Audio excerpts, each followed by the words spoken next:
Si on devait prendre une définition basique du cinéma, ce serait raconté par le mouvement. En gros, le cinéma, c'est raconter des histoires grâce à l'image. Là-dessus, tout le monde est plus ou moins d'accord. Sauf que sur cette terre, il y a des gens qui ne voient pas, ou qui ne voient pas grand-chose. Je fais personnellement partie de cette deuxième catégorie, ce qui est plutôt paradoxal, puisque je suis un gros passionné de cinéma et des arts numériques en général. Enfin bref, tout ça pour dire que ces dernières années s'est développé ce qu'on appelle l'audio-description. Alors vous me direz, l'audio-description, qu'est-ce que ça ? La définition que je peux vous proposer, c'est que l'audio-description, c'est l'équivalent de l'audiobook pour le cinéma. Alors un audiobook, qu'est-ce que c'est ? Tu peux pas lire un livre, eh bien on va le lire pour toi. Eh bien l'audio-description, c'est pareil. Tu peux pas voir, eh bien on va te dire pour toi ce qui se passe à l'écran. Après, on va pas se le cacher, des fois c'est très bien fait, et des fois, bah non.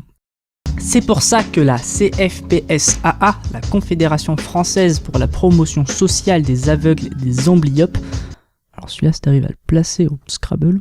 Donc cet organisme a mis en place cette année le Marius de l'audiodescription, afin de récompenser la meilleure audiodescription selon la sélection officielle des Césars dans la catégorie meilleur film. À savoir 120 battements par minute de Robin Campillo, Au revoir là-haut d'Albert Dupontel, Barbara de Mathieu Amalric, Le brio de Yves Attal, Patient de Grand Corps Malade et Mehdi Idir, Petit paysan d'Hubert Charuel, et enfin Le sens de la fête d'Éric Toledano et Olivier Nakache. Un jury essentiellement composé de personnes aveugles et malvoyantes a donc été mis en place sur la base du volontariat le 25 janvier dernier, dont je fais partie, afin d'évaluer la qualité de l'audiodescription de ces 7 films. Je trouve la démarche vraiment chouette, elle permet de mettre en avant une partie de la population qui, comme le reste, a le droit de voir des films. Mais pour moi, l'exercice est très difficile.